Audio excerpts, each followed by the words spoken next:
Hello दोस्तों, कैसे हो आप सब। आशा करता हूँ कि आप लोग अच्छे होंगे। दोस्तों, आप हमारी मेंबरशिप ले सकते हैं जिसमें आपको आगे के एपिसोड जल्द से जल्द मिल सके।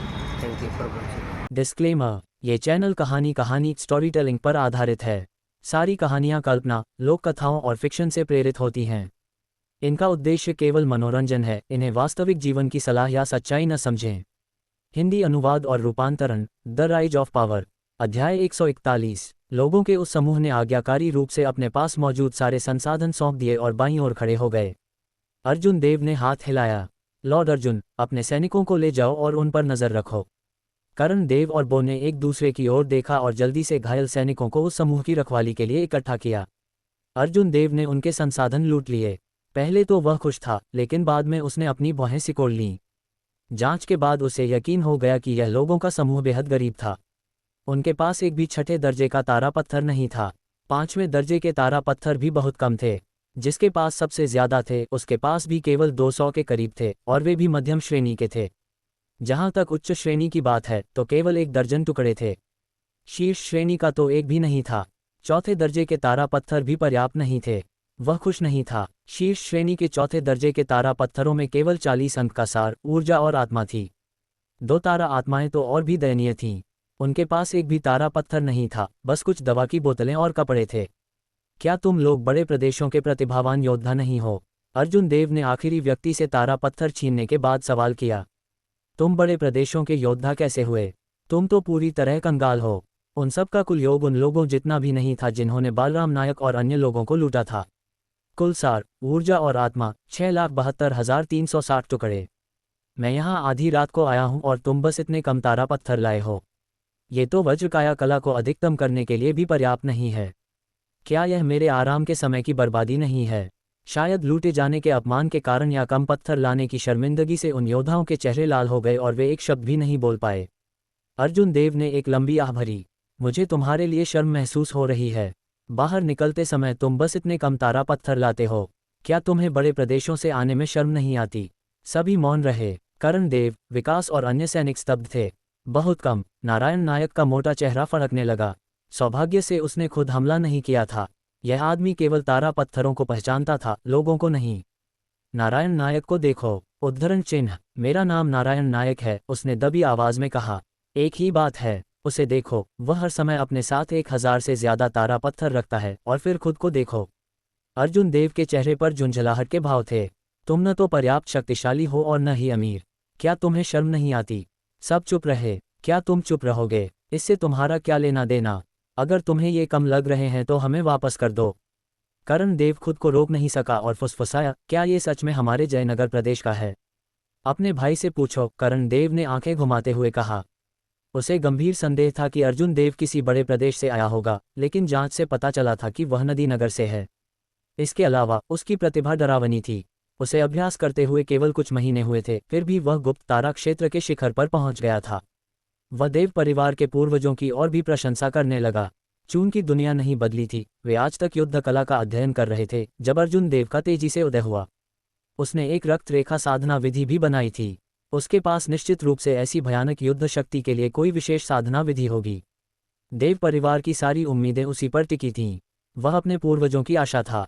अब ये लड़का बड़े प्रदेशों के इन लोगों को ऐसे डांट रहा था जैसे वे उसके अपने बेटे हों, और उनमें से किसी की भी एक शब्द बोलने की हिम्मत नहीं हुई। नारायण नायक के चेहरे के भाव ठीक नहीं थे। अगर अर्जुन ऐसे ही चलता रहा तो क्या उसे भी लूट लिया जाएगा? ये सोचकर वह थोड़ा घबरा गया। अर्जुन, यहाँ बड़ी शक्तियों के बहुत से लोग हैं। कुछ शेयरधारकों के बेटे हैं तो कुछ रखेलों के।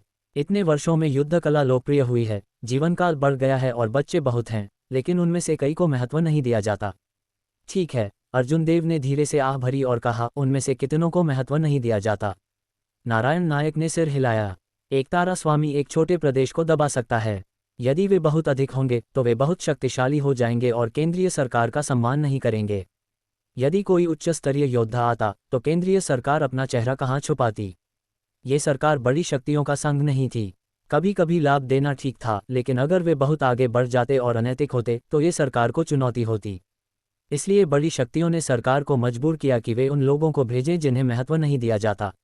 अपनी ताकत से जयनगर को दबाना उनके लिए आसान था। हालांकि किसी को उम्मीद नहीं थी कि अर्जुन देव यहाँ आ जाएगा।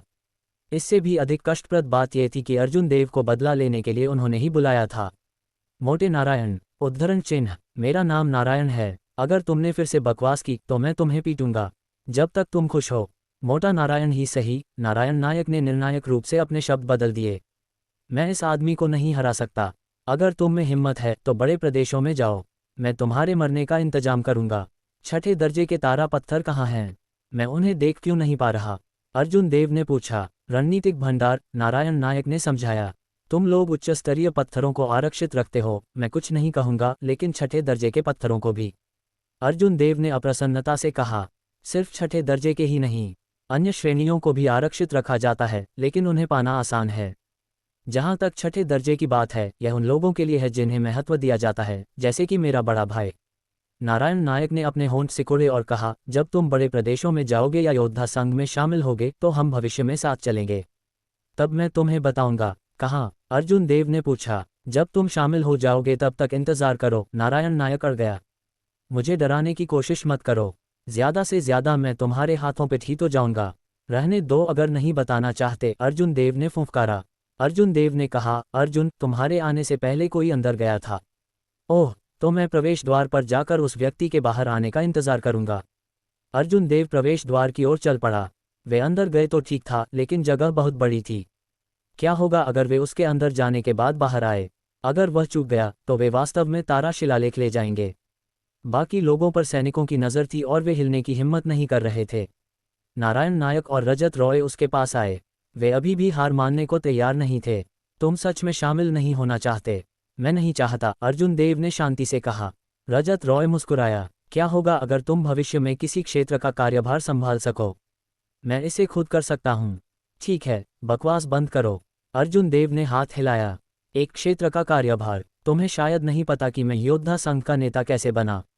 अगर मैं चाहूं तो मैं अभी एक बड़े प्रदेश का छोटा सेनापति बन सकता हूं। उन दोनों ने बात करना बंद कर दिया। अर्जुन देव ने अचानक कहा, मोटे नारायण, चलो एक व्यापार करते हैं। नारायण नायक ने सावधानी से पूछा, क्या व्यापार? तुम्हें सूर्य पत्थर नहीं चाहिए? क्या मैं उन्हें तुम्हें बेच दूं? अर्जुन देव ने मुस्कुराहट के साथ कहा।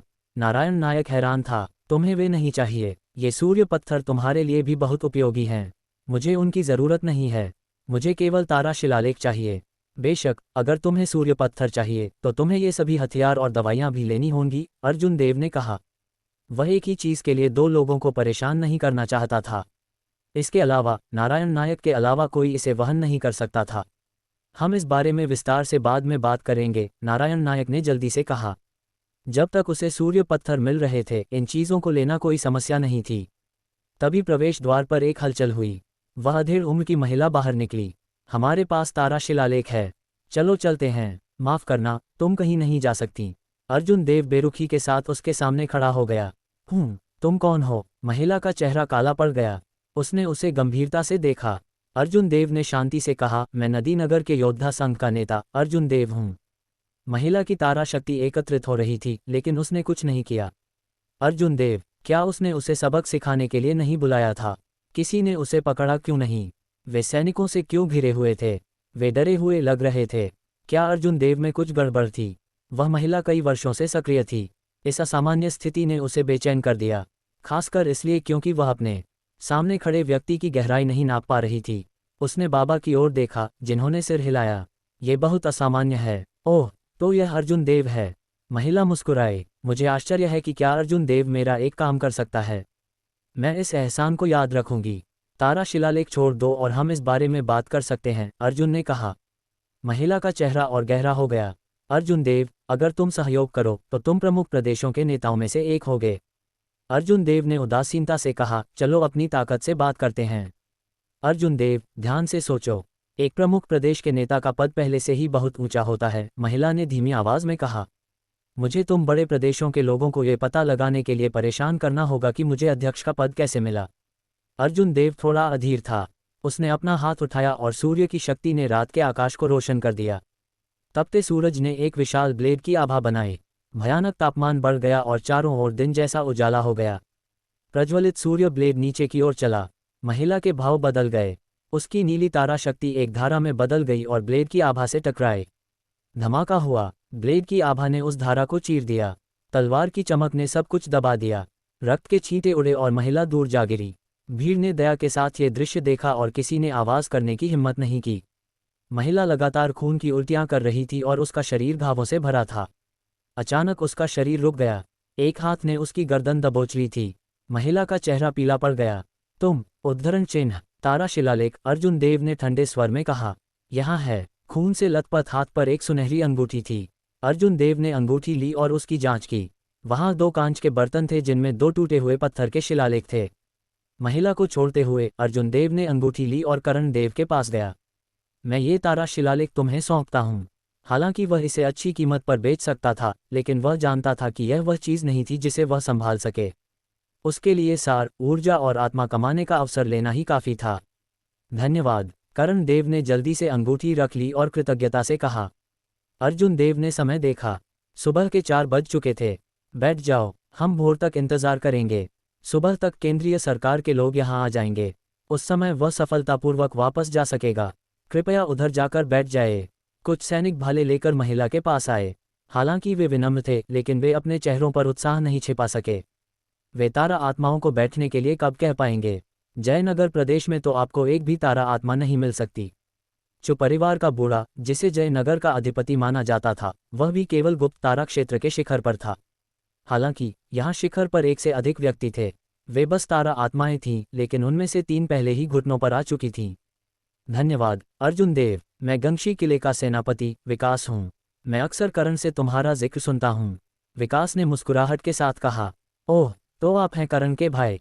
अर्जुन देव ने मुस्कुराते हुए कहा। योद्धा संघ के अध्यक्ष के रूप में सरकार के साथ सहयोग करना मेरी जिम्मेदारी है। बहुत अच्छा काम किया। सरकार को तुम्हारे जैसे प्रतिभावान योद्धाओं की जरूरत है। विकास ने उसके कंधे को थपथपाया और उत्साह से कहा। जयनगर में आखिरकार एक महान प्रतिभा आई है। इस बार मैं निश्चित रूप से तुम्हारे लिए पुरस्कार की मांग करूंगा। तो धन्यवाद। अर्जुन देव मुस्कुराया। यह एक मुफ्त योगदान था। बुरा नहीं है ना? करण देव मुस्कुराया और कहा, आओ साथ में कुछ ड्रिंक्स लेते हैं। भोर होने तक सब खत्म हो जाएगा। उसने अपने उपकरणों से एक मेज निकाली और कुछ शराब और खाना निकाला। अर्जुन देव मुस्कुराया। यह आदमी अच्छा जीवन जी रहा था। वह अपने साथ खाना और शराब लेकर आया था। तीनों बैठ गए और खाने लगे। नारायण नायक और रजत रॉय भी बीच में घुस गए। बाबा पास में खड़े रहे और नहीं बैठे। अर्जुन, चलो सूर्य पत्थरों के बारे में बात करते हैं, नारायण नायक ने कहा। अर्जुन देव ने एक निवाला खाया और ठंडे स्वर में कहा, इस बार मुझे कम कीमत मत देना, वरना अगली बार मिलने पर मैं तुम्हें पीट पीट कर मार डालूंगा। नारायण नायक ने असहाय होकर कहा, तुम अपने इस व्यापार में सौदा भी नहीं कर सकते। अगर ये तारा पत्थर हैं तो वे बहुत ज्यादा नहीं हो सकते।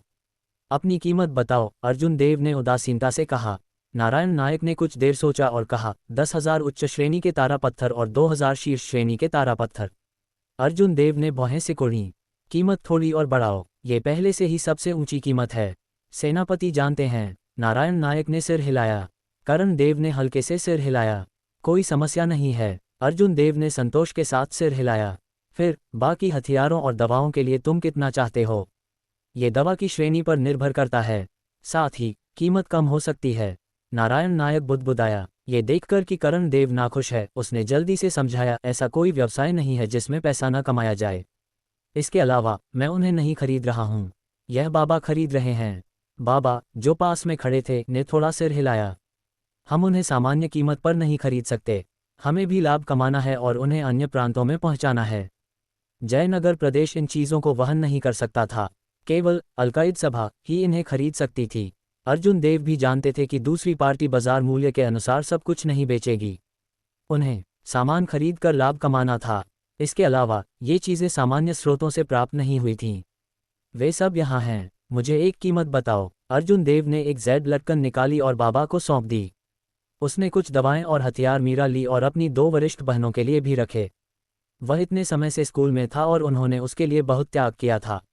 उसे उनके बारे में सोचना चाहिए था। तुम्हारा हथियार टूटा हुआ लग रहा था। बाबा ने उदासीनता से कहा, क्या तुम्हें छठे स्तर का हथियार चाहिए? अर्जुन देव हिचकिचाया। बेशक, वह छठे स्तर का हथियार चाहता था। हालांकि वह बहुत सारे तारा पत्थरों को खो देगा।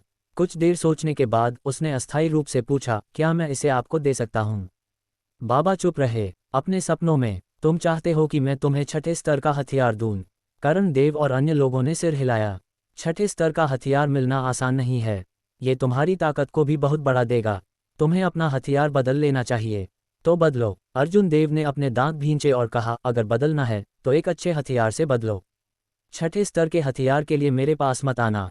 बाबा ने सिर हिलाया। तब तुम इन चीज़ों के बदले बहुत सारे तारा पत्थर नहीं ले पाओगे।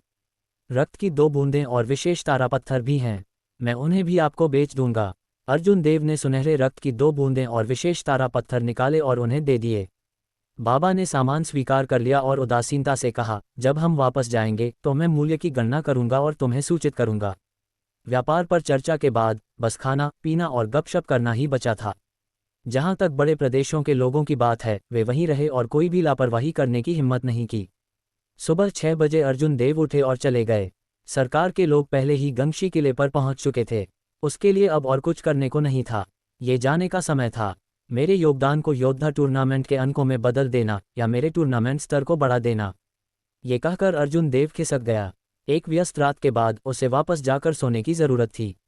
नारायण नायक और रजत रॉय भी भाग गए। हालांकि उन्होंने कुछ नहीं किया था, लेकिन वे यहां आने और सरकार द्वारा पकड़े जाने के लिए जिम्मेदार थे। बाकी लोगों की बात है तो उन्हें परवाह नहीं थी। वे वैसे भी नहीं मरेंगे, लेकिन उन्हें थोड़ा कष्ट होगा। जब वह होटल लौटा तो युवराज ली और अन्य 3 पहले ही जा चुके थे। ये 4 लोग अपने दोस्तों के प्रति वफादार नहीं थे। ये ठीक था कि वे उसके साथ नहीं गए, लेकिन वे भाग गए। रहने दो, स्कूल जाकर सोना ही बेहतर था। दोनों वरिष्ठ बहनें और प्रधानाचार्य अभी भी सो रहे थे, इसलिए उसने उन्हें परेशान नहीं किया। काफी देर तक सोने के बाद अर्जुन देव फोन की आवाज से जाग गया। उसने फोन उठाया और थोड़ा असंतुष्ट होकर बोला, कौन है? अर्जुन सिंह। एक कोमल आवाज आई। अर्जुन देव, तुम किसे बुला रहे हो? तुम्हारे पूरे परिवार का नाम सिंह है। अर्जुन देव बहुत उदास था। नींद में खलल डालना एक बात थी, लेकिन उसने फिर भी उसे अर्जुन सिंह कहा। काव्या जी। अर्जुन देव का चेहरा काला पड़ गया। तुम्हें क्या चाहिए? काव्या ने धीरे से कहा, क्या तुमने इसके बारे में सोचा है? तुमने इस बार बहुत से लोगों को नाराज किया है। अगर तुम मेरे योद्धा संघ में शामिल होते हो तो तुम और भी अधिक लोगों को नाराज कर सकते हो। मैं मना करता हूं, अर्जुन देव ने शांति से कहा। वह समझ गया था कि उसने अभी एक बड़ा योगदान दिया है और किसी में उस पर हमला करने की हिम्मत नहीं है। जहां तक उच्च स्तरीय योद्धाओं की बात है, ये ठीक था। ज्यादा से ज्यादा वह एक अलग रूप ले सकता था और लबादा उड़कर बाहर जा सकता था। काव्या ने अभी भी हार नहीं मानी। क्यों? मैं तुम्हें एक व्यापक मंच प्रदान कर सकती हूँ। तारा पत्थरों पर भी चर्चा की जा सकती है। अर्जुन देव ने शांति से कहा, मुझे दूसरों के अधीन काम करना पसंद नहीं है। जब तक तुम सहमत हो, तुम जिस भी उद्योग में चाहो काम कर सकते हो, यहाँ तक कि एक प्रांतीय कमांडर भी। मैं गारंटी देती हूँ कि 1 साल के भीतर तुम्हारी पदोन्नति हो जाएगी। काव्या ने बात जारी रखी। छोटा सेनापति, क्या तुम लोग कोई तैयारी नहीं करते? मेरा अध्यक्ष का पद एक छोटे सेनापति के पद के बदले मिला था। उद्धरण चिन्ह ... उद्धरण चिन्ह। ये कुछ ऐसा था जिसकी उसने पहले जांच नहीं की थी।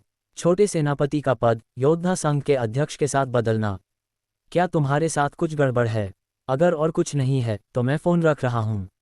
मैं बहुत व्यस्त हूँ, अर्जुन देव ने कहा। ठीक है, खुद खबरें पढ़ लो, अर्जुन सिंह।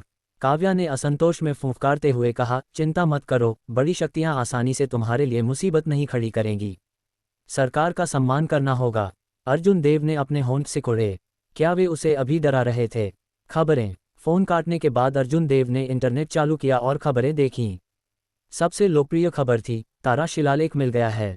अर्जुन सिंह ने अकेले ही सरकार के नुकसान की भरपाई की है। उद्धरण चिन्ह प्रश्नवाचक चिन्ह उद्धरण चिन्ह। धिक्कार है, मेरा नाम अर्जुन देव है। तुमने खबरों में मुझे अर्जुन सिंह के रूप में क्यों दर्ज किया? ये निश्चित रूप से काव्या का काम था। ये बहुत क्रोधित करने वाला था। वह थोड़ा नाखुश था, लेकिन उसमें सरकार को बदलने की क्षमता नहीं थी। उसने जयनगर पर्वत विकास का नंबर मिलाया और जल्दी ही फोन उठा लिया गया। अर्जुन, क्या मेरा पुरस्कार अभी तक आया है? अर्जुन देव ने पूछा। योद्धा संघ की आधिकारिक वेबसाइट पर जाओ और तुम्हें पता चल जाएगा, विकास ने कहा। अर्जुन देव ने फोन रख दिया और योद्धा संघ की आधिकारिक वेबसाइट खोली। बड़ा योद्धा संघ, आप 100 लोगों को भर्ती कर सकते हैं।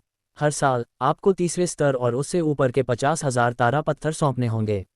आपके योगदान के कारण आपको 3 साल के लिए छूट दी जाएगी। उपलब्ध मिशन, सामान्य, लघु, विशाल। अंक 1 लाख। उसके अंक तुरंत 1 लाख तक पहुंच गए। ये 10 बोतल दवा बदलने के लिए पर्याप्त था। वह विनिमय अनुभाग में भी प्रवेश कर सकता था। उसने संचार क्षेत्र की जांच की और कई पोस्ट देखे। मैंने अभी अभी एक तारा दानव समूह का शिकार करने के लिए बड़े पैमाने पर मिशन स्वीकार किया है। क्या योद्धा संघ से कोई है? हम अंकों को समान रूप से बांट लेंगे। क्या किसी ने पाताल मिशन स्वीकार किया है? भूमिगत पाताल, मदद की गुहार, शांति प्रदेश, सामान्य प्रदेश, छोटे प्रदेश। योद्धा संघ की प्रतिभाओं की तलाश है, मिशन पूरा करने में मदद चाहिए। अर्जुन देव ने कुछ पोस्ट पढ़े और वापस आ गया। उसने मिशनों की जांच की। साम्राज्य के सभी 36 प्रांतों से मिशन थे और उनमें से कई बड़े पैमाने के थे। मध्यम आकार की खदानों के बारे में भी खबरें थीं, लेकिन वे सभी अन्य प्रांतों में थीं। कोई बड़ी खदान नहीं थी। आमतौर पर जब ऐसी खदानें दिखाई देती थीं तो उन्हें तुरंत हथिया लिया जाता था। अर्जुन देव ने कुछ देर सोचा और 50,000 अंक निकाले और योद्धा संघ के सदस्यों में बांट दिए। प्रत्येक को 10,000 अंक। छोटे अर्जुन, तुम अमीर हो गए हो। तुम एक साथ 10,000 अंक दे रहे हो। विज्ञान नेटवर्क समूह में एक वरिष्ठ महिला दिखाई दी। फिर वरिष्ठ ईशा आर्य भी दिखाई दी। इतने सारे अंक, मैं बहुत उत्साहित हूँ। क्या मैं उन्हें भोजन के बदले बदल सकती हूँ? अर्जुन देव, वरिष्ठ, क्या आप थोड़ा कम खा सकती हैं? धन्यवाद अध्यक्ष। आदित्य शर्मा और नील पांडे बाहर आए। रिया ठाकुर, अध्यक्ष धन्यवाद। मुझे शोध ज्ञान के बदले अंकों की जरूरत है। मैंने थोड़ा भाग्य बनाया है। वरिष्ठ, बाद में आकर कुछ औषधियां और हथियार ले लेना, अर्जुन देव ने कहा। रिया ठाकुर, मुझे तुमसे ईर्ष्या हो रही है। आदित्य शर्मा और नील पांडे, जोड़ 1। उद्धरण चिन्ह, किसने कहा था कि तुम यहाँ मत रहो? तुम दोनों भी आओ, तुम अच्छे हो। अर्जुन देव मुस्कुराया और कहा, शांति प्रदेश कैसा है? रिया ठाकुर ने कहा, सब ठीक चल रहा है। वैसे मैंने सुना है कि तुम एक शहर बनाने जा रहे हो। क्या तुम खदान की तलाश में हो? अर्जुन देव ने जल्दी से पूछा। हाँ, मैं तलाश कर रहा हूँ। वरिष्ठ, क्या आपके पास कोई खबर है? कुछ खबर है, लेकिन मुझे यकीन नहीं है कि यह मध्यम आकार की खदान है या नहीं। मेरी खबर का इंतजार करो, रिया ठाकुर ने कहा। धन्यवाद। जब मैं गंगशी किले का काम पूरा कर लिया रहा, द राइज ऑफ पावर का ताज़ा अध्याय जयनगर से शांति प्रदेश तक। मैंने जिया जी से संपर्क किया है, वह अर्जुन देव को फुसलाकर बाहर ला सकता है। क्या तुम्हें यकीन है कि जिया जी तुम्हारी बात मानेगा? चिंता मत करो, अगर जिया जी ने ऐसा नहीं किया तो मेरे पास उसे मजबूर करने के अनगिनत तरीके हैं जिससे उसका जी परिवार बिंदु नगर में पैर जमाने लायक नहीं रहेगा। अब हमें ये सोचना है कि अर्जुन देव को कैसे मारना है। तुम्हारी बातों के अनुसार अर्जुन देव की युद्ध क्षमता शून्य लोक के मध्य चरण में है, लेकिन करण देव थोड़ा परेशानी खड़ा कर सकते हैं। उस समय मेरे पिता करण देव को चाय पर आमंत्रित करेंगे और उन्हें वहां से दूर ले जाएंगे। तुम्हें बस बदला लेने के लिए अर्जुन देव को मारना होगा। उद्धरण चिन्ह ... उद्धरण चिन्ह। जैसे ही वह कमरे के पास पहुंचा, अर्जुन देव ने बातचीत सुनी। युवा स्वामी को कुछ सुनाई नहीं दिया। कमरे की ध्वनि रोधन प्रणाली अच्छी थी और उसके पास अर्जुन देव जैसी भयानक 5 इंद्रियां नहीं थीं। यह यहाँ है। युवा स्वामी के पैर कांप रहे थे और उसका शरीर थरथराहट रोक नहीं पा रहा था। अर्जुन देव मुस्कुराया और बोला, धन्यवाद। नहीं, आपका स्वागत है। धप, शरीर नीचे गिरा और अर्जुन देव ने दरवाजा धक्का देकर खोल दिया। कमरे में 5 लोग थे, चू युन्हे, 2 युवक और 2 मध्यम आयु वर्ग के पुरुष। युवक शून्य लोक के मध्य चरण में थे और 2 मध्यम आयु वर्ग के पुरुष शून्य लोक के अंतिम चरण में थे। कल 7 बजे हम अर्जुन देव को बाहर बुलाएंगे, उसे मार देंगे और लाश को नष्ट कर देंगे। चर्र, दरवाजा खुलने की आवाज ने बातचीत को अचानक खत्म कर दिया। कौन? अर्जुन देव। चू युन्हे गुस्सा होने ही वाला था, लेकिन जब उसने देखा कि वह कौन है तो उसका चेहरा बुरी तरह बदल गया। अर्जुन देव, वह यहाँ कैसे प्रकट हुआ? यही अर्जुन देव है। अन्य 4 लोगों के चेहरे एक साथ उतर गए। ये लड़का उनके सामने आ गया। ये सब बकवास है, मैं यहाँ हूँ, अगर तुम मुझे मारना चाहते हो तो आओ, अर्जुन देव ने ठंडे स्वर में कहा। चारों ने एक दूसरे की ओर देखा और हमला करने की जल्दी नहीं की। अगर अर्जुन देव यहाँ आने की हिम्मत कर सकता था तो क्या इसका मतलब ये था कि करण देव भी यहाँ थे? चू युन्हे ने दरवाजे के बाहर पड़ी लाश को देखा और उसका चेहरा ठंडा हो गया। भाई, मार डालो, इसे मार डालो। कितने सावधान हो, अर्जुन देव ने धीरे से आह भरी। तारा शक्ति की एक अदृश्य लहर उमड़ी और वे 5 एक साथ अर्जुन देव की ओर खींचे चले आए। क्या हुआ? वे 5 डर के मारे चीख पड़े। वे अपने शरीर को नियंत्रित नहीं कर पा रहे थे। उनके शरीर अकड़ गए और उन्हें हिलना मुश्किल लगा। एक अदृश्य शक्ति उन्हें नियंत्रित कर रही थी। गड़गड़ाहट। एक विचार के साथ अर्जुन देव ने अपने शरीर से तारा शक्ति का एक सैलाब छोड़ा और कमरा तुरंत ढह गया। दरवाजा चकनाचूर हो गया और कमरा गिर गया। टूटी दीवारें और मलबा हर तरफ उड़ने लगा। ऊंची लपटें आसमान की ओर उठी और चू परिवार के ऊपर का आसमान दिन की तरह रोशन हो गया। प्रचंड सूर्य तारा की शक्ति उमड़ी और आकाश में एक सूर्य का रूप ले लिया। भयानक उच्च तापमान ने पूरे चू परिवार को घेर लिया और कुछ ज्वलनशील वस्तुओं में तुरंत आग लग गई। आग ने पूरे चू परिवार को चौंका दिया। यह क्या हो रहा है? यहाँ सूर्य क्यों है? वह जगह युवा स्वामी चू युनहे की है। जल्दी करो। भयानक 5 इंद्रियों के बीच एक के बाद एक आवाजें आईं। कुछ घबराहट से भरी थीं, जबकि कुछ बेहद गुस्से में थीं। छपाक, खून का फव्वारा फूटा। चू युनहे और अन्य 4 अकड़ गए और खून की उल्टियां करने लगे। क्या तुम चू परिवार के सबसे बड़े बेटे के संपर्क में हो? वह किस प्रदेश में है? अर्जुन देव ने उदासीनता से पूछा। चू युनहे ने महसूस किया कि उसे रोकने वाली शक्ति थोड़ी कमजोर हो गई है और वह मुश्किल से हिल पा रहा था। खून की एक और बूंद उगलने के बाद उसके हाव भाव हिंसक और भयानक हो गए। अर्जुन देव, तुम्हारी हमारे चू वंश में घुसकर हत्या करने की हिम्मत कैसे हुई? करण देव भी तुम्हें नहीं बचा सकते। क्या तुम्हें लगता है कि चू परिवार आज रात जीवित बचेगा? अर्जुन देव ने बेरुखी से कहा। मैं तुम्हारी बकवास नहीं सुनना चाहता। मेरे सवाल का जवाब दो या मरो। अर्जुन देव ने ठंडे स्वर में कहा। मुझे लगता है कि तुम्हारा दिमाग खराब हो गया है। तुम इंसानी भाषा नहीं समझते। अर्जुन देव ने अपना हाथ उठाया और चू युनहे के सिर पर रख दिया। उसने अपनी तारा शक्ति छोड़ी और उसकी सांसें रुक गईं। उसके बगल में बैठे चारों लोगों ने डर के मारे ये दृश्य देखा। वे भागने की कोशिश करते हुए तड़प रहे थे, लेकिन अदृश्य बंधन बहुत मजबूत था। भले ही उन्होंने अपनी तारा शक्ति को चरम पर पहुंचा दिया, फिर भी वे उस बंधन को नहीं तोड़ सके। युनहे, उद्धरण चिन्ह। आधे सफेद बालों वाले एक आदमी ने भारी आवाज में चिल्लाया, उसकी आंखें फटने को थीं। इसे मार डालो और युनहे का बदला लो। चू परिवार के सदस्य वहां पहुंचे और ये दृश्य देखा। वे दहाड़े और अपनी तारा शक्ति छोड़ दी। चू परिवार, अर्जुन देव ने शांति से आह भरी। तुम इसके लायक नहीं हो। धमाका, आकाश में ऊंचा लटका हुआ चमकता सूर्य कांप उठा और अचानक फट गया, जो आग की लपटों में बदल गया। ऐसा लगा जैसे स्वर्ग की अग्नि दुनिया में उतर आई हो, स्वर्ग और पृथ्वी को नष्ट कर रही हो। गड़गड़ाहट, यह आग सैन्य अग्नि से भी अधिक भयानक थी। हिंसक तारा शक्ति और अंतहीन गर्मी की लहरों ने पूरे चू परिवार को घेर लिया। धरती फट गई और जमीन झुलस गई।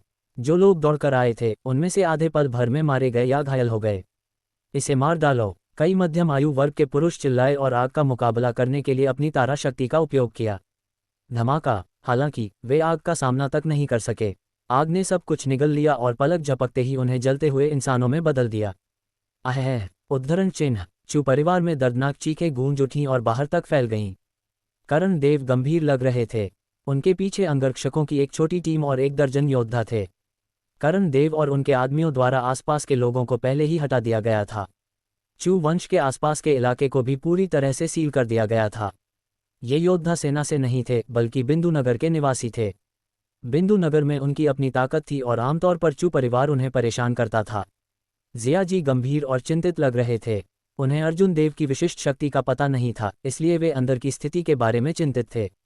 उनके पीछे के लोगों के समूह को उन्होंने ही भर्ती किया था और वे उनके साथ अच्छे संबंधों में थे। जहां तक दूसरों की बात है, जब उन्होंने सुना कि वे चू परिवार से निपटने जा रहे हैं, तो वे पहले ही दूर चले गए थे और फोन काट दिया था। बस रुको और देखो, अर्जुन बहुत शक्तिशाली है, करण देव ने धीमी आवाज में कहा। वह अर्जुन देव की सुरक्षा के बारे में चिंतित नहीं थे, बल्कि वे इस बात को लेकर चिंतित थे कि इसके बाद की स्थिति से कैसे निपटा जाए। जी, जिया जी ने गंभीरता से उत्तर दिया। करण देव एक पल के लिए चुप रहे। बाद में गंदगी साफ कर देना और दूसरे लोगों को इसमें शामिल मत होने देना। संपत्ति का बंटवारा कर लेना और कोई परेशानी खड़ी मत करना। कमांडर, आप बहुत आशावादी हैं। हमें अभी भी नहीं पता कि अंदर क्या हो रहा है। जिया जी कड़वाहट से मुस्कुराए। अभी यह खत्म भी नहीं हुआ है और आप मुझे पहले से ही बता रहे हैं कि कोई निशान न छोड़ें। हम संपत्ति का बंटवारा कैसे करेंगे? धमाका, अचानक एक धरती हिला देने वाला विस्फोट सुनाई दिया। तारा शक्ति आसमान की ओर उठी और तारा शक्ति की एक किरण बन गई, जो सूर्य से टकराए। गड़गड़ाहट, 2 तारा शक्तियां आपस में टकराईं और भयानक ऊर्जा आपस में मिल गई।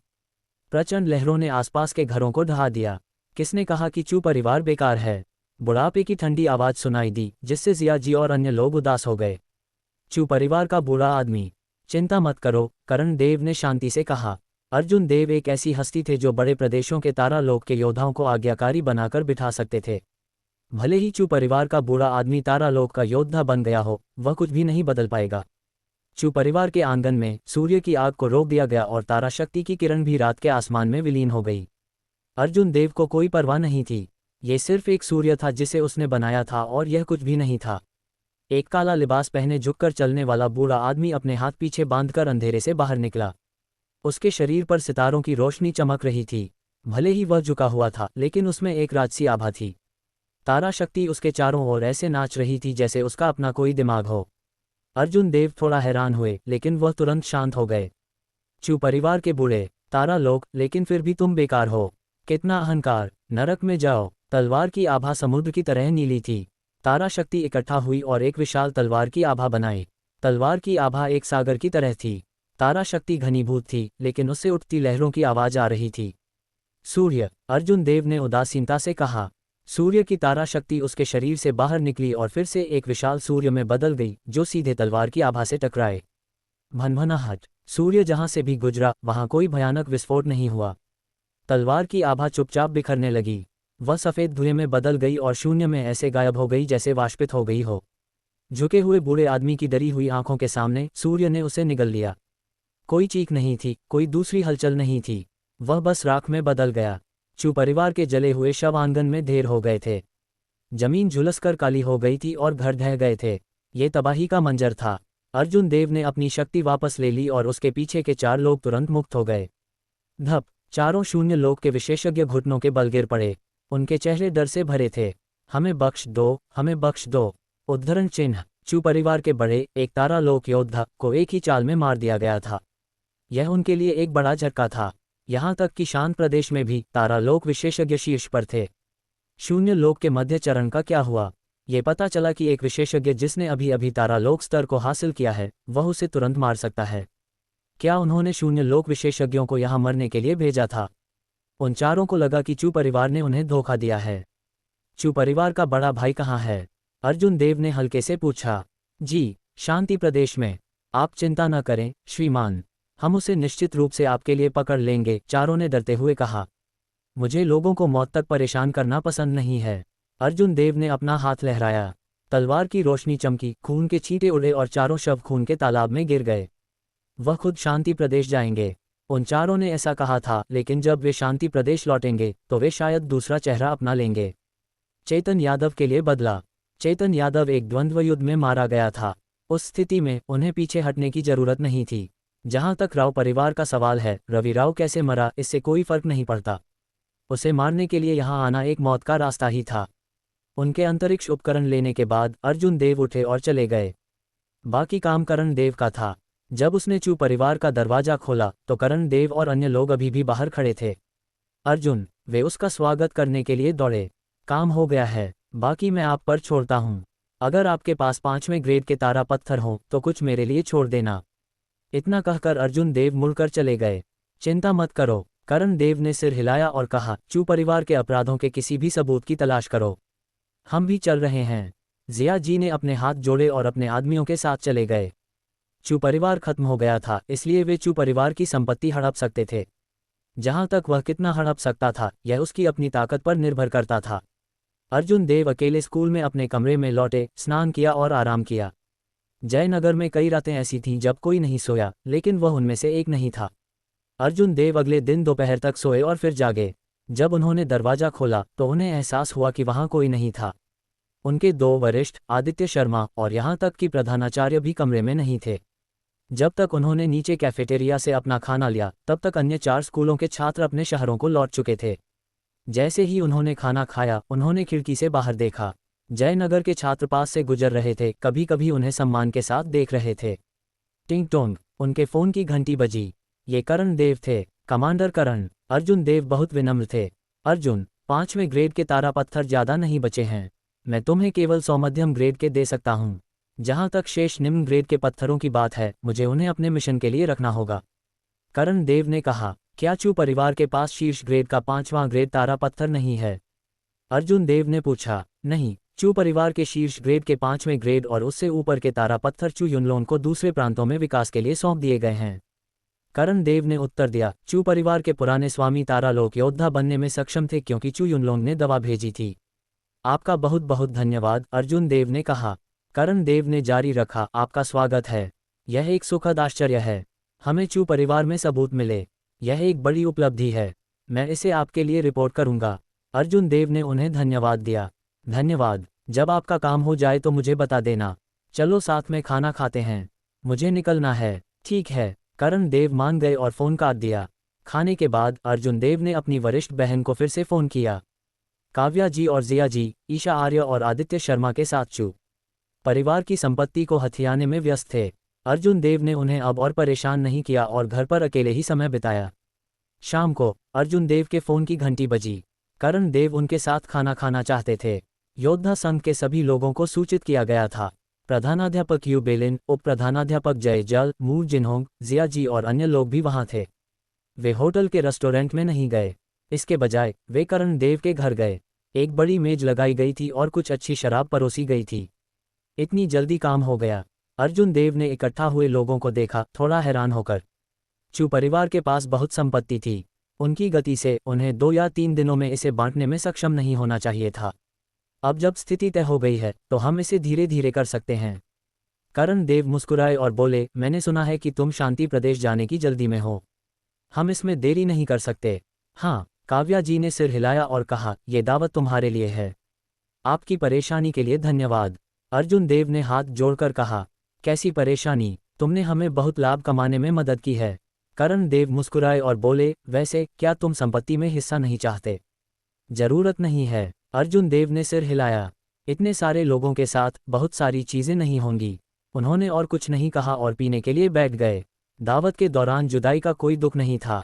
शांति प्रदेश अपेक्षाकृत करीब था, इसलिए उन्हें देखना आसान था। दावत देर रात तक चली। जब वे लगभग नशे में थे तो वे अलग हो गए। जब वे निकले तो अर्जुन देव को 100 मध्यम ग्रेड के 5वें ग्रेड के तारा पत्थर भी मिले। प्रिंसिपल, मैं स्नातक हो चुका हूँ। मैं आपके साथ वापस जयनगर नहीं जाऊंगा, अर्जुन देव ने धीमी आवाज में कहा। युबेलिन ने उनके कंधे को थपथपाया और कहा, जब तुम अकेले हो तो सावधान रहना। सुरक्षा पहले है। मैं समझता हूँ। फिर मैं दोनों वरिष्ठ बहनों को विदा नहीं करूंगा। अर्जुन देव ने उस दिशा में देखा जहां दोनों वरिष्ठ बहनें गई थीं। उन्हें जिया जी लेने आए थे। युबेलिन ने उन्हें तब तक जाते देखा जब तक अर्जुन देव की आकृति पूरी तरह से गायब नहीं हो गई। फिर वह मुड़े और जय जल स्कूल की ओर चल दिए। शांति प्रदेश, सुखनगर। अर्जुन देव ने अपने फोन पर नक्शा खोला और शांति प्रदेश की ओर चल दिए। हालांकि सुखनगर कोई प्रांतीय राजधानी नहीं थी, लेकिन ये छोटा भी नहीं था। ये बिंदु नगर से बहुत बड़ा था। रिया ठाकुर शांति प्रदेश के एक शोध संस्थान में इंटर्नशिप कर रही थीं। योद्धा संघ की आधिकारिक वेबसाइट पर एक मिशन भी था, पाताल मिशन। बड़े पैमाने का मिशन, पाताल मिशन। पाताल को साफ करें। शोध संस्थान को एक गढ़ बनाने में सहायता करें। इनाम 50,000 अंक। खनिज नसों की खबर पाताल में थी। पाताल में हर जगह शक्तिशाली असुर राक्षस थे। शून्य लोक के राक्षस अक्सर दिखाई देते थे। कुछ लोगों को पाताल में तारा लोक स्तर का असुर राक्षस भी मिला था। अर्जुन देव ने शोध संस्थान को गढ़ बनाने में मदद करने के लिए पाताल मिशन स्वीकार कर लिया। ये शोध संस्थान वही था जहां रिया ठाकुर काम कर रही थी। रास्ते में अर्जुन देव ने अपने सामने आने वाले सभी असुर राक्षसों को मार डाला और प्रचंड अग्नि तारा की शक्ति से उन्हें राख में बदल दिया। यह अफसोस की बात थी कि तारा द्वार स्तर के जीव बहुत कम थे और अर्जुन देव को भोर तक उनमें से केवल 3 ही मिले थे। जहां तक शून्य लोक के राक्षसों की बात है, उन्हें एक भी नहीं मिला। नक्शे को देखते हुए अर्जुन देव ने अपनी पूरी ताकत लगा दी। यूनलिंग कला और चंद्रकला का उपयोग किया। शीतल चंद्रकला का अभ्यास करने के बाद उन्होंने अभी तक इस पदचाप का उपयोग नहीं किया था। उनके पैरों के नीचे चांदनी खिल उठी और चलते समय चांदनी चमक रही थी। चांद पर चलना। चांदनी के नीचे अगर वह हवा में चल सकते थे और इस पदचाप के साथ वह वास्तव में चांद पर चल सकते थे। समय बीतता गया। पलक झपकते ही भोर हो गई। अर्जुन देव ने नक्शे की ओर देखा। उनकी गति से वह 2 दिनों में सुख नगर पहुंच जाएंगे। 2 घंटे आराम करने के लिए जगह खोजने के बाद अर्जुन देव अपनी यात्रा पर निकल पड़े। शाम को अर्जुन देव एक घने जंगल में रुक गए। दूर से 5 लोगों की बातचीत ने उनका ध्यान खींचा। क्या हम वास्तव में उस मूर्ख पत्थर को लेने जा रहे हैं? एक छोटे बालों वाले मध्यम आयु वर्ग के व्यक्ति ने पूछा। बेशक, इसे तारा निर्देशक पत्थर कहा जाता है। उस चीज के साथ शोध संस्थान एक खनिज नस का पता लगाने वाला उपकरण बना सकता है। यह एक लंबे बालों वाला मध्यम आयु वर्ग का व्यक्ति था। उसके बाल उसकी पीठ पर लटके हुए थे। लेकिन उस तारा निर्देशक पत्थर की रक्षा 2 शून्य लोक शिखर असुर राक्षस कर रहे हैं। हमारे बीच तुम ही एकमात्र शून्य लोक शिखर हो। चारों ने लंबे बालों वाले मध्यम आयु वर्ग के व्यक्ति की ओर देखा और चिंता व्यक्त की। तारा निर्देशक पत्थर, खनिज नस का पता लगाने वाला उपकरण। अर्जुन देव ने 5 लोगों को घूरा। उनके कान फड़फड़ा रहे थे, उनकी बातचीत सुन रहे थे। अगर यह वास्तव में खनिज नसों का पता लगा सकता था तो ये पत्थर उनके लिए बहुत उपयोगी होगा। उन्हें इसके लिए लड़ना पड़ सकता है। अर्जुन देव ने एक पल के लिए विचार किया। उन्हें जाने की कोई जल्दी नहीं थी। उन्होंने अपना फोन निकाला और रिया ठाकुर से संपर्क किया। क्या तुम तारा निर्देशक पत्थर के बारे में जानती हो? रिया ठाकुर को इस समय तक काम से छुट्टी मिल जानी चाहिए थी। रिया ठाकुर ने तुरंत उत्तर दिया, मुझे पता है। तुम इसे लेने तो नहीं जा रहे हो, है ना? हाँ, मुझे यहाँ आने के रास्ते में 5 लोग मिले। वे इसके बारे में बात कर रहे थे। क्या तुम्हें स्थान पता है? मैं इसे पहले लेने गया था, अर्जुन देव ने उत्तर दिया। रिया ठाकुर ने उत्तर दिया, मुझे पता है। पहले मुझे स्थान भेजो। वैसे क्या तुम्हें कार से नहीं आना चाहिए था? मैं यहाँ पैदल चलकर आया हूँ। कार से बहुत धीरे होता है। अर्जुन देव ने स्थान भेजा।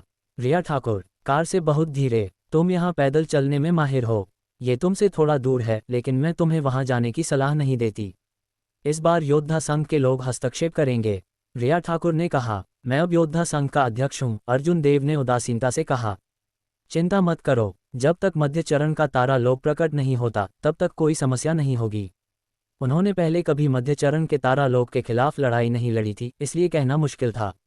वह जीत तो जाएंगे, तुम पहले से ही इतने भयानक हो। रिया ठाकुर ने एक चौंकाने वाला इमोजी भेजा। उनसे सावधान रहना, उनमें से किसी को भी कम मत आंकना, क्योंकि उनके पास तारा लोक कवच हो सकता है।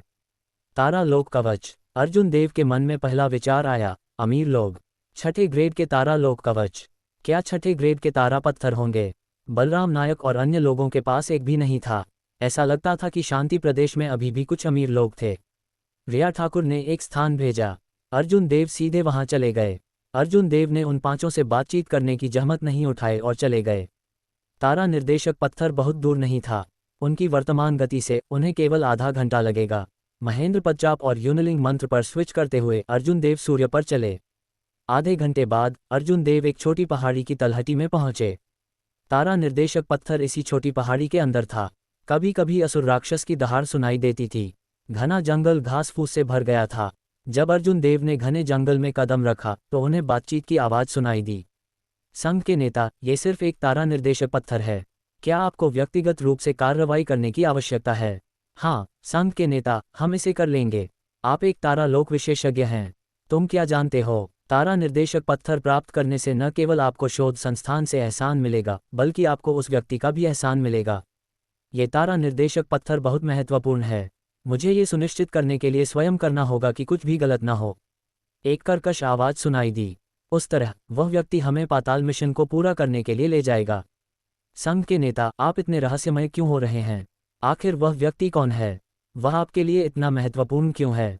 वह बड़े प्रदेश से है, अध्यक्ष ने गहरी आवाज में कहा। इस ओर ध्यान दो, अगर कुछ भी गलत हुआ तो मैं तुम्हारी खाल उधेड़ दूंगा। एक और बड़ा प्रदेश। अर्जुन देव की भौहें तन गईं। उन्हें नहीं पता था कि इस बड़े प्रदेश मिशन का प्रभारी व्यक्ति उतना ही महत्वहीन था जितना युवराज ली का था। अगर ऐसा होता तो उसे ज्यादा फायदा नहीं होता। अर्जुन देव ने गति बढ़ाई और जल्द ही योद्धा संघ के व्यक्ति के पास पहुंच गए। कुल 4 लोग थे। उन्होंने अपनी तारा शक्ति को नहीं छिपाया। नेता एक प्रारंभिक चरण का तारा लोग था, जबकि अन्य 3 शून्य लोग के शिखर पर थे। वे रुके नहीं और आगे बढ़ते रहे। अध्यक्ष का चेहरा काला पड़ गया। अभी कोई वहां गया है, उन्होंने जल्दी से कहा। क्या आप मजाक कर रहे हैं? संघ के नेता, कौन गया है? अन्य तीनों ठहाका मारकर हंस पड़े। उसने चारों